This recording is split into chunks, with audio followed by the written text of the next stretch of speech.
এই দেখুন কত সুন্দর কালার চলে এসছে। উল্টে পাল্টে ভেজে নিয়েছি, এবার তুলে নেব।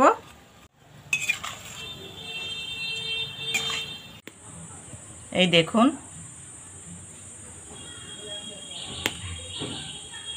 কতটা মুচমুচের খাস্তা। নমস্কার, প্রতিদিনের মতন আজকে আবারও চলে এসেছি খুব সুন্দর একটা রেসিপি নিয়ে। হাতে যদি মাত্র 5 মিনিট সময় থাকে তাহলে ঝটপট বাড়িতে তৈরি করে নিতে পারবেন। খুব সহজ একটা রেসিপি।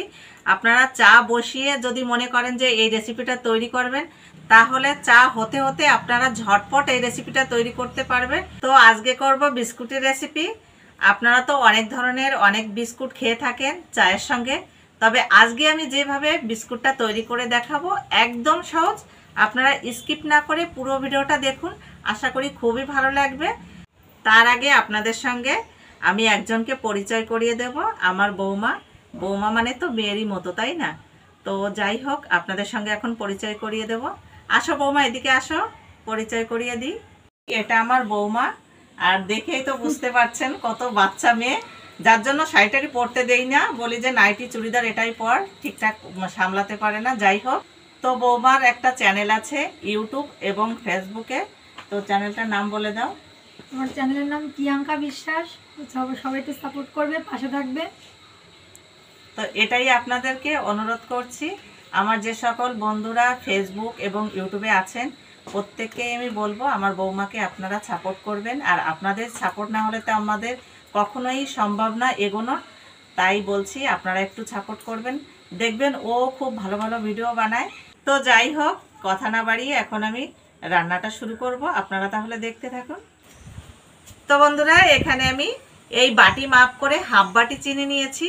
চিনিটা এবার গুঁড়ো করে নেব, তাহলে সময়টা কম লাগবে। আর যদি এরকম গোটা চিনি দিয়ে করতে যাই তাহলে সময়টা একটু বেশি লাগবে। এখন আমি ব্যাটারটা মাখবো, যদি এই গোটা চিনি দিয়ে করি তাহলে সময়টা অনেকটা বেশি লাগবে, আর এইভাবে যদি একটু গুঁড়ো করে নেওয়া হয় তাহলে সময়টা কম লাগবে। তো এখন আমি গুঁড়ো করে নেব। 2টো এলাচ নিয়েছি এখানে। চিনিটা পাউডার করে নিয়েছি। এই বিস্কুটটা তৈরি করার জন্য এখানে আমি 2টো ডিম নিয়েছি। এই দেখুন 2টো ডিম নিয়েছি। তো এই ডিম দিয়ে আজকের বিস্কুটের রেসিপিটা করব। তো আপনারা যারা ডিম খেতে পছন্দ না করেন, শুধুমাত্র তাদের জন্য বলবো, আপনারা তাহলে ডিমের পরিবর্তে বেকিং সোডা অথবা বেকিং পাউডার দিয়ে এই বিস্কুটের রেসিপিটা করতে পারবেন। চিনির পাউডারটা ঢেলে নেব।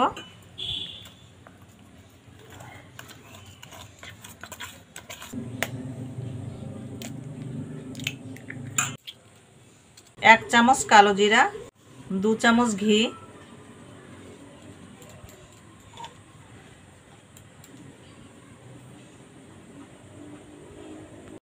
সামান্য একটু লবণ দেব মিষ্টিটা ঠিক থাকার জন্য। তো এই বিস্কুটে আপনারা লবণটা না দিয়েও করতে পারেন, তবে মিষ্টিটা ঠিক থাকার জন্য এই লবণটা দেওয়া। এখন ভালো করে মিশিয়ে নেব, আর এই ডিম দুটো দিয়ে ফেটিয়ে নেব ভালো করে। তা না হলে বিস্কুটে এই ডিমের কাঁচা গন্ধটা থেকে যাবে, তার জন্য ভালো করে ফেটাতে হবে। আপনারা চাইলে এটা মিক্সিং জারে পেস্ট করে নিতে পারেন, তাহলে এইভাবে কষ্ট করতে হবে না। এই দেখুন ভালো করে ফেটিয়ে নিয়েছি, আর ফেটাতে ফেটাতে কতটা কালার চেঞ্জ হয়ে গেছে দেখুন। ভালো করে ফেটিয়ে নিয়েছি। যে বাটি মাপ করে আমি চিনি নিয়েছিলাম হাফ বাটি, তো সেই বাটি মাপ করে 1 বাটি আটা নেব। সামান্য একটু লবণ দেব, ভালো করে মিশিয়ে নেব। এই ব্যাটারটা দিয়ে দেব। এই ব্যাটারটা দিয়ে ভালো করে মেখে নেব। আলাদা করে কোনো জল ব্যবহার করা যাবে না, এটা দিয়েই মাখতে হবে। আর এইভাবে মাখতে মাখতে যদি বোঝেন যে একটু আটা লাগবে তাহলে দিতে পারেন, কোনো সমস্যা নেই। এই দেখুন কত সুন্দর একটা ডো তৈরি করে নিয়েছি, আর কোনো রকম জল ব্যবহার করিনি। ঢাকা দেব। তো 10 থেকে 15 মিনিট এইভাবে আমি রেস্টে রেখে দেব। তবে আপনারা যারা আমার এই ভিডিওটা দেখছেন তাদেরকে অসংখ্য ধন্যবাদ। আর এখনও পর্যন্ত যারা আমার ইউটিউবে সাবস্ক্রাইব করেননি, তো সাবস্ক্রাইব করে পাশে থাকা বেল আইকনটি প্রেস করবেন। আর যদি ফেসবুক পেজ থেকে দেখে থাকেন তাহলে পেজটা ফলো করে দেবেন। ঢাকনাটা তুলে নেব। এই দেখুন কত সুন্দর হয়েছে। এই ডোটা এখন বেলে নেব। একটু আটার গুঁড়ি দেব, বেলে নেব। এই দেখুন ঠিক এরকম করে বেলতে হবে। এর থেকে পাতলাও না আবার এর থেকে মোটাও বেলা যাবে না, ঠিক এরকম করে বেলতে হবে, কারণ ভাজার পর আরও অনেকটাই ফুলে উঠবে। এখানে একটা গ্লাস নিয়েছি, এই গ্লাস দিয়ে কেটে নেব। এটা সাইড করে রেখে দেব। এখন এই গ্লাসটা দিয়ে এইভাবে একটা মাপ মতো কেটে নেব। এইভাবে প্রত্যেকটা কেটে নেব।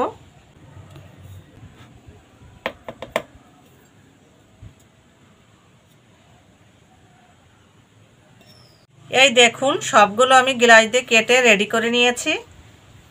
এখন এক এক করে ভেজে নেব। কড়াইটা গরম হয়ে গেছে, এবার তেল দিয়ে দেব। তেলটা মিডিয়াম গরম করে নিয়েছি, এক এক করে ছেড়ে দেব।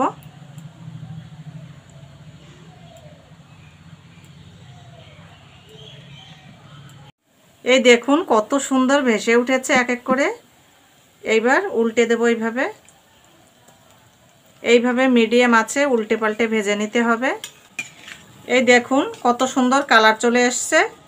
উল্টে পাল্টে ভেজে নিয়েছি, এবার তুলে নেব।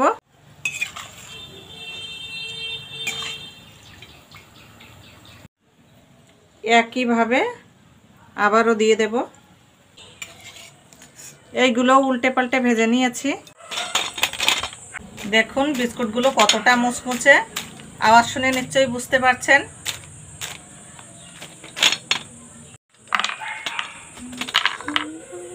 দেখুন বন্ধুরা কত সুন্দর হয়েছে বিস্কুটগুলো, আর কতটা সহজভাবে তৈরি করা গেল।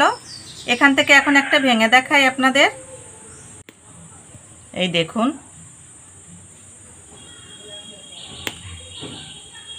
কতটা মুচমুচের খাস্তা। আরেকটা ভেঙে দেখাই। এই দেখুন আরও যত ঠান্ডা হবে ততই খাস্তা আর মুচমুচে হবে খেতে। আর খেতে কিন্তু ভীষণ ভালো লাগে এই বিস্কুটগুলো। আপনারা বাড়িতে একবার হলেও ট্রাই করবেন। এই দেখুন